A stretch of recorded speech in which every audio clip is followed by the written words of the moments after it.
Important है stage player बनना, और तभी आप एक अच्छा प्लानर बन सकते हैं। हम लोग कोशिश कर रहे हैं कि आने वाले समय में हिंदुस्तान के हर गली में, हर कोने में ट्रेनिंग सिस्टम और सेमिनार चलाएं। अभी हम लोग बहुत ही जल्दी सिटी होस्ट की भी ट्रेनिंग करने वाले हैं, जहां पे एक बिजनेस को बहुत अच्छे तरीके से स्टेबलाइज करके रन कैसे कराया जाए उसके बारे में हम लोग बात करेंगे। लेकिन उसके लिए पहला रिक्वायरमेंट होता है स्टेज प्लानर बनना। और खास करके मेरे दोस्त, जब तक आप खुद स्टेज प्लानर नहीं होंगे तब तक आपका अपना सेंटर कभी जीवन में खुल नहीं पाएगा, आप हमेशा डिपेंडेंट होंगे। इसलिए भी बहुत जरूरी है स्टेज प्लानर बनना। बात समझ में आ रही है? स्टेज प्लानर जो होते हैं सेमिनार के अंदर, उनकी 3 पार्ट होती है। हमारे यहाँ जो प्लान होता है सेमिनार के अंदर, उसमें 3 पार्ट होता है। सबसे पहला होता है एक इंसान आता है और वो इंट्रोडक्शन करता है। क्या करता है? इंट्रोडक्शन करता है। एक बंदा आता है वो इंट्रोडक्शन करता है।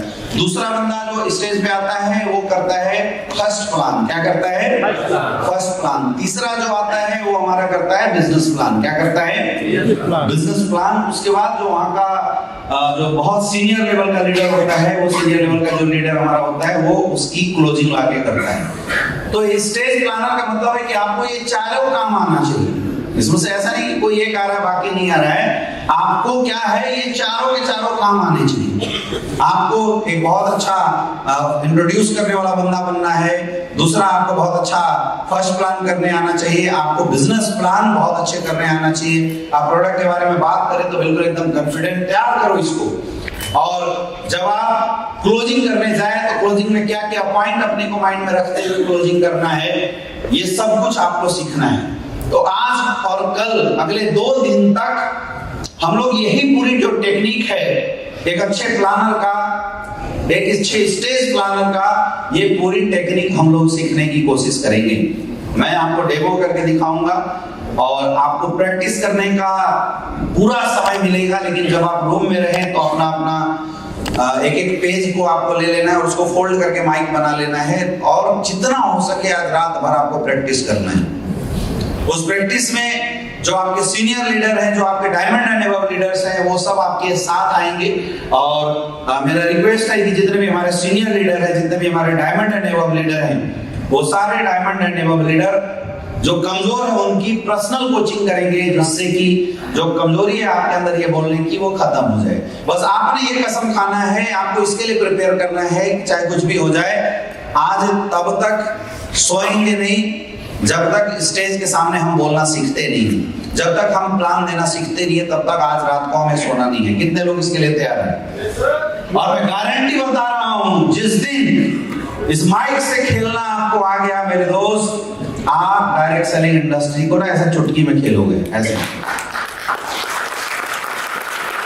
खेलना सीख जाओगे आप। फिर अपलाइन कुछ नहीं है, अपलाइन साथ दिया तो बेस्ट, नहीं तो नेक्स्ट, कोई दिक्कत नहीं है। अपलाइन की जरूरत ही नहीं पड़ेगी अगर आप खुद अपने कंधे पे बंदूक रखना सीख गए। और उसके लिए आपको स्टेज प्लानर बनना पड़ेगा।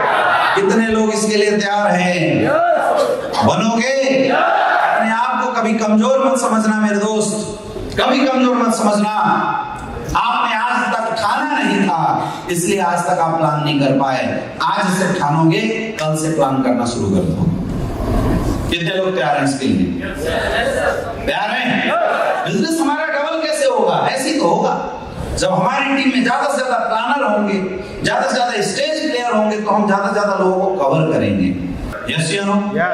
नॉलेज में आपकी कोई कमी नहीं है। आप क्या कर रहे हैं, 1 by 1 प्लान और सेमिनार प्लान को ना मिक्स कर रहे हैं, जबकि ये दोनों बल्कि अलग है। एक किसी से पर्सनल इंटरेक्शन करना, दैट इज अनदर थिंग, वहां तो कुछ भी बोल दो। लेकिन सेमिनार में आम पब्लिक को अपनी बात समझा देना, ये गलत चीज होती है। समझ में आ रहा है?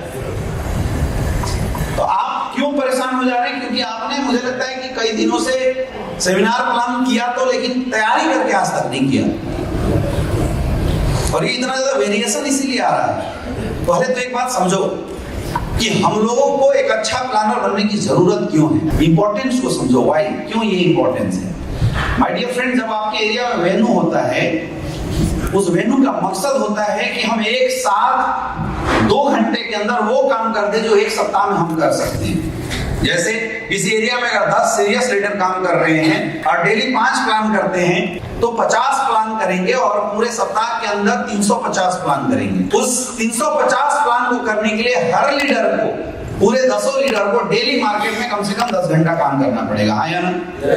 तब जाके 350 प्लान होंगे और तब उस शहर की जो क्लोजिंग जाएगी 20 से 30 सेल की क्लोजिंग जाएगी। ऐसे ही होता है, हाँ या ना? अब बिजनेस है नंबर का, तो हम वेन्यू प्लान के माध्यम से ये कोशिश करते हैं कि 350 लोगों को 2 घंटे के अंदर प्लान दे दिया जाए। जब 10 लोग मार्केट में जाके प्लान करेंगे तो क्या होगा कि वहां कोई सिल्वर, कोई गोल्ड, कोई प्लेटिनम होगा जो प्लानर होगा, लेकिन जब स्टेज से प्लान होगा तो topaz, emerald, sapphire, star sapphire का प्लान देखने का मौका उन 350 लोगों को मिलेगा। तो रिजल्ट बढ़ने के चांसेस बहुत अच्छे होते हैं। ये वजह होती है कि जब भी हम सेमिनार करते हैं तो हमारे सेमिनार में जो सिल्वर, गोल्ड, प्लेटिनम या हमारे नए लोग होते हैं वो अपने अपने गेस्ट को लाकर बैठाते हैं। क्यों? वो इसलिए बैठाते हैं क्योंकि उनको भरोसा होता है आपके ऊपर कि हाँ ये मेरा सीनियर है, हाँ ये मेरा लीडर है, जब ये प्लान करेगा हमारे लोग सुनेंगे, उनको समझ में आएगा तो ज्वाइनिंग आसानी से आ जाएगी। बात समझ में आ रहा है? यानी जो सप्ताह की मेहनत है वो हम एक दिन में करके 2 घंटे के अंदर पूरे सप्ताह की मेहनत का रिजल्ट इनकेस कर सकते हैं। 30 से 40 ज्वाइनिंग निकाल सकते हैं 2 घंटे के अंदर। ये सेमिनार इसलिए करवाया जाता है। बात समझ में आ रहा है? लेकिन सेमिनार जो आप करते हैं, अगर उस सेमिनार को आप इन्फ्लुएंसिंग तरीके से नहीं करेंगे, एक ऑर्गेनाइज तरीके से नहीं करेंगे, और खास करके जब आप स्टेज से प्लान देते हैं, आपकी प्लान ऑर्गेनाइज तरीके से नहीं होगी, अनप्रिपेयर्ड तरीके से होगी, तो पब्लिक को समझ में नहीं आएगी। तो होगा क्या?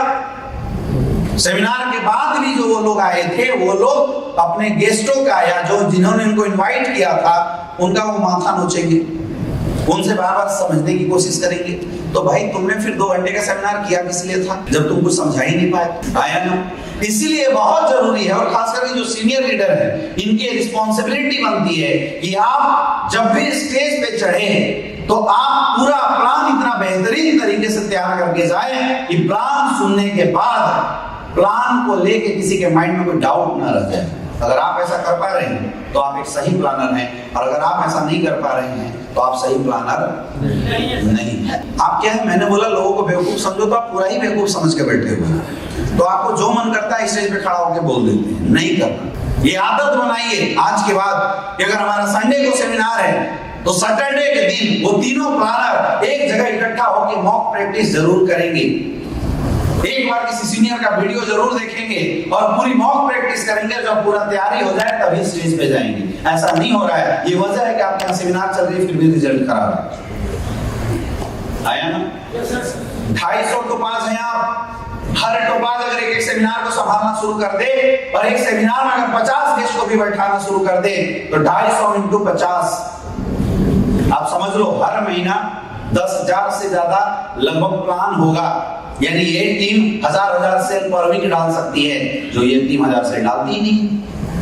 यानी टाइम क्या हो रहा है हमारा? टोटली वेस्ट हो रहा है। इसलिए परफेक्ट प्लानर बनो, और परफेक्ट प्लानर का मतलब होता है टेप रेडियो ऑन कर दिए तो वही चले, फिर रिवर्स गियर में मार के चलाए तो वही चले। रटना पड़ता है, यहाँ बुद्धि से नहीं बोलना होता, क्योंकि आप थोड़ा और बुद्धि से बोलेंगे, दूसरा आएगा कुछ और बोल देगा, तीसरा आएगा वो थोड़ा और जोड़ देगा, चौथा आएगा थोड़ा और जोड़ देगा, तो पांचवा आएगा वो एसओएस ट्रेनिंग अटेंड करके आएगा, उसका स्लाइड घुसेड़ देगा बीच में। Health awareness programme, motivation, relation, passion चल रहा है,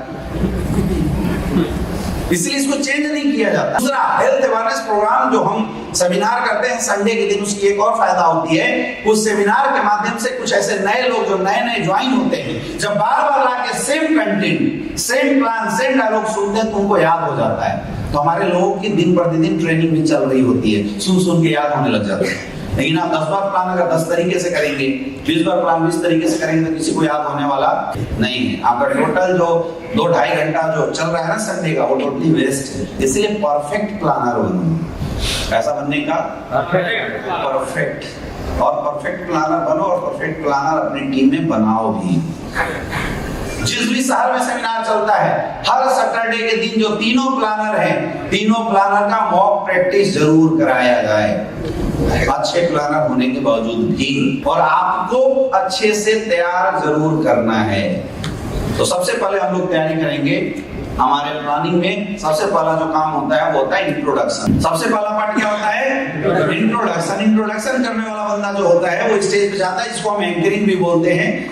एंकरिंग करने वाला जो बंदा होता है वो स्टेज पे जाता है और वो प्रोग्राम को लीड करता है। वो माहौल को बना के प्रोग्राम को लीड करके पहले प्लानर को स्टेज पे बुलाता है। यही तो काम होता है। यस या नो? इसमें फालतू बातें अपने को नहीं करना, कुछ चीजों को ध्यान रखिए। सबसे पहला, तीनों प्लानर जो होने चाहिए इनकी ड्रेस कोड बहुत अच्छी होनी चाहिए। बिना ड्रेस कोड वालों को तो माइक कभी पकड़ा के स्टेज पे भेजना नहीं। दूसरा, आपको ये सीखना पड़ेगा कि मैं माइक कैसे पकड़ता हूँ। इसके लिए घर में पेपर का माइक बना के प्रैक्टिस करो। माइक ना बहुत ज्यादा दूर होना चाहिए और ना ज्यादा मुंह में घुस के होना चाहिए, है ना। कई लोग माइक लेते हैं तो ऐसे भी नहीं होना चाहिए, और ना ही माइक एकदम ऐसे अंदर घुस के होना चाहिए। कई लोग ऐसे बोलना शुरू करते हैं तो माइक एकदम, हाँ दोस्तों नमस्कार, मैं हूं अमिताभ बच्चन, कौन बनेगा करोड़पति, ये भी नहीं बोलना। तो माइक की डिस्टेंस ना बहुत नजदीक होनी चाहिए, है ना। पूरा कोरोना वायरस इसमें डालना नहीं है, और नहीं बहुत दूर होना चाहिए। कहाँ होना चाहिए? इतना डिस्टेंस कम से कम माइक के बीच में होना चाहिए। और कई जगह माइक अगर खराब होते हैं तो थोड़ा आप डिस्टेंस बढ़ा सकते हैं, लेकिन फिर भी बिल्कुल नहीं। आप जब ऐसे बोलेंगे ना तो आपकी साउंड की जो बफलिंग आने लगती है माइक में। दोस्तों नमस्कार, आ रहा है ना? तो कैसा भी साउंड उसमें आता ही है, इसलिए इसका एक इक्वल डिस्टेंस, कम से कम इतना मुट्ठी भर डिस्टेंस तो आपके माइक का जरूर होना चाहिए। कम से कम मुट्ठी भर का डिस्टेंस आपके माइक का जरूर होना चाहिए। ना माइक ऐसे बहुत ज्यादा रखना है, ना माइक बहुत ज्यादा दूर रखना है। यहाँ से भी एक मुट्ठी का डिस्टेंस बना सकते हो। माइक ऐसे स्टेबल रखना है। दोनों हाथ से माइक नहीं पकड़ना है, खास करके जब आप एंकरिंग करने जाते हैं तो, है ना, टेस्टिमोनियल जाते हैं तो माइक आप ऐसे पकड़ सकते हैं। माइक एकदम रिलैक्स पकड़ो। बात समझ में आ रहा है? ये सब तैयारी करना पड़ेगा। इन्हीं चीजों से सामने वाले लोग समझते हैं कि यार जो स्टेज पे है कौन, है ना। और आपकी आवाज में गंभीरता होना चाहिए और एक्साइटमेंट जरूर होना चाहिए, और आराम से जो बात कर रहे हैं वो बात लोगों को सुनाई देना चाहिए। हड़बड़ी में नहीं, इंटू 2 करके जो नहीं माइक शुरू कर देते हैं। हाँ दोस्तों नमस्कार, आज के इस प्रोग्राम में मैं आप सारे लोगों का हार्दिक अभिनंदन और स्वागत करता हूँ। तो दोस्तों, आप अगर प्रोग्राम शुरू करना चाहते हैं, रेस नहीं बनना, कभी भी रेस नहीं बनना। तो माइक पकड़ना सबको आ गया? कैसे पकड़ना है? कम से कम यहाँ से इतना डिस्टेंस रखो और यहाँ से इतना डिस्टेंस। इसको ऐसे भी नहीं करना, ऐसे डिस्टेंस रखो। तो माइक का जब टिल्टिंग ऐसे होता है ना, तो माइक क्या बहुत अच्छे से खींचता है। जो आपकी वॉइस है, कोई भी माइक हो, उसको बहुत अच्छे से खींचेगा। और सहज रिलैक्स होके स्टेज पे बात करो। ऐसे नहीं होना है। जितनी सहजता के साथ आप पब्लिक को इंट्रोड्यूस करेंगे, पब्लिक उतना ज्यादा आपके साथ अट्रैक्ट होगी। समझ में आ रहा है? अगर हो सके तो आप बॉडी लैंग्वेज का भी यूज कर सकते हैं, अगर आपको बॉडी लैंग्वेज यूज करना आता है तो।